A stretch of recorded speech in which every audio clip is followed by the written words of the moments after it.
nama saya Amalia Fadila dan teman saya Lutfia Zahra, dan teman di balik kamera kami adalah Ada Maulana.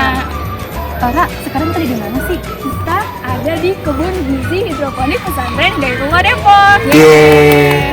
Ngomong-ngomong, hidroponik itu apaan ya? Hidroponik itu budidaya menanam dengan memanfaatkan air tanpa tanah. Oh, seperti itu. Gimana ya kalau kita gali informasi di dalam lagi dengan bapak yang ada di belakang itu? Boleh.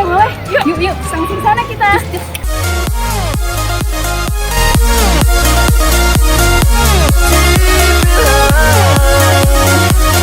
Your vacant eyes.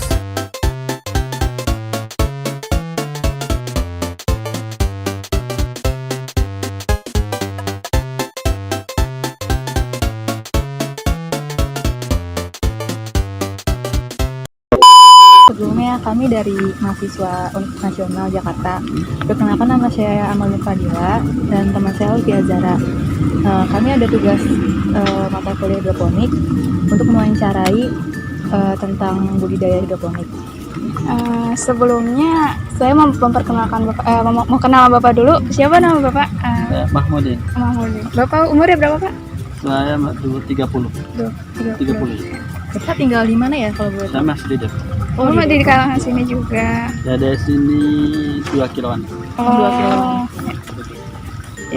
Sekarang Saya mau nanya-nanya tentang hidroponik nih Pak.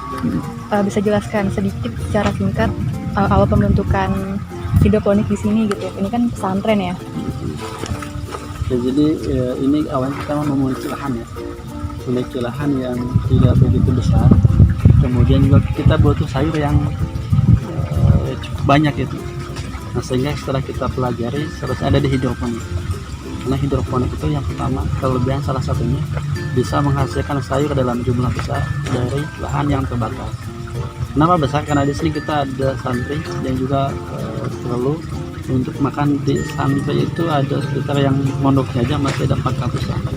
Kemudian jika warga sekitar itu cukup prospek ya untuk sayur. Karena di lingkungan yang dekat sini masih kurang untuk referensi atau menyediakan sayuran yang dalam bentuk maksudnya fresh, kemudian secara kesehatannya juga baik gitu. Karena kan kebanyakan sayur-sayur yang berada itu penggunaan pestisida cukup tinggi, mulai dari pupuk pestisida yang mana itu mengandung residu yang cukup besar dan membahayakan bagi kesehatan dalam jangka panjang jika dikonsumsi berkelanjutan. Nah, ini kita sediakan hidroponik itu untuk menjawab kebutuhan masyarakat, kebutuhan pesantren, menyediakan sayuran yang sehat, yang bebas pestisida dengan jumlah yang besar dari lahan yang sempit. Dan alhamdulillah ini kita dapat support dari program PKBN Kimia Farma, sama yang itu yang di atas ya. Kalau ini juga yang di bawah ini CSR-nya dari Bank Permata Syariah untuk pendanaan.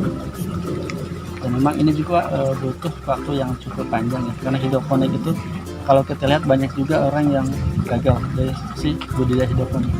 Karena memang itu biasanya kalau hitungannya memang hidroponik itu mengumpulnya besar itu. Dengan ini sekian, hitungan sekian, tapi ternyata di sisi budidaya itu tidak hanya terhenti di situ. Butuh penjualan, butuh konsisten dan sebagainya. Nah, itu yang sementara ini kita jaga dengan menggunakan SDM dan juga dibantu dari lingkungan pesantren.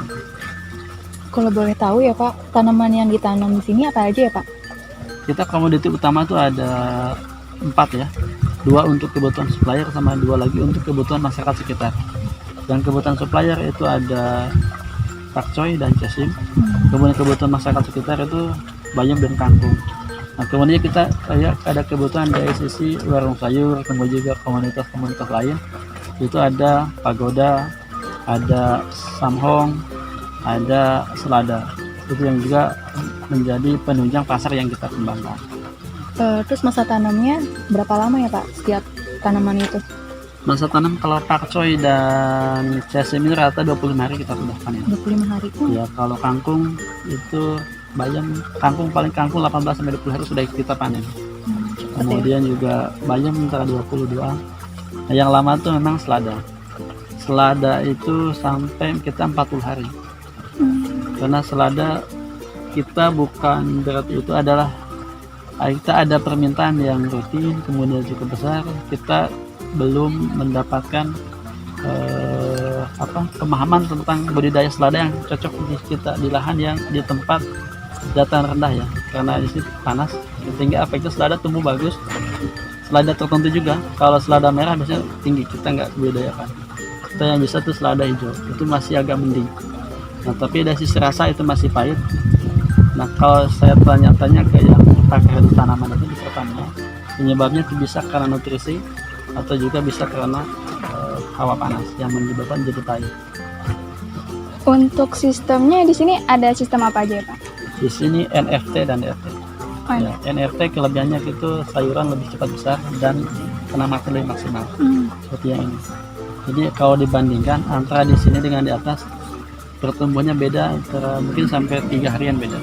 Nanamnya sama tapi untuk gedenya sama itu bisa 3 harian beda. Perbedaannya ya. Bedanya itu. Kalau omset per bulannya kira-kira berapa ya Pak? Kita omset masih kecil sih. Kita masih biasa di angka 60%, 50%an dari seharusnya menghasilkan. Terus kalau yang kayak bolong-bolong kayak gini gimana Pak? Kan tadi Bapak yang di masjid bilang untuk restoran dan supermarket itu kan untuk yang bolong ini nggak diterima ya. Jadi gimana Sebenarnya Bapak tidak mengatasinya? banyak. Tidak, maksudnya tidak. Kalau hanya 1-2 sih nggak masalah. Oh, Sebenarnya yang tinggi yang ketat dari sisi kualitas itu supermarket. Oh ya Pak, mau nanya tentang ini nih. Kan ada lumutnya gitu ya. Berpengaruh nggak sih terhadap pertumbuhan hidroponik ini gitu? Itu berpengaruh. Nah, jadi ini setiap kali pada hutan. Iya Pak, tadi lupa nanya. Untuk media tanaman yang digunakan apa aja ya Pak? Kita pakai saat ini baru aku lagi. Ini saringan doang gitu. Jadi bisa pakai tisu, bisa nggak pakai media juga nggak masalah. Kalau kangkung gitu. ya terima kasih. Terima kasih Pak atas waktunya. Iya. Maaf mengganggu. Ya sama-sama. Terima kasih. Mangga juga kita ada kekurangan atau apa yang tidak bisa kami sampaikan tidak memenuhi ekspektasi dari teman-teman.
Ya, sekian dari wawancara hari ini ya. Mohon maaf apabila ada kesalahan Ya. kata-kata.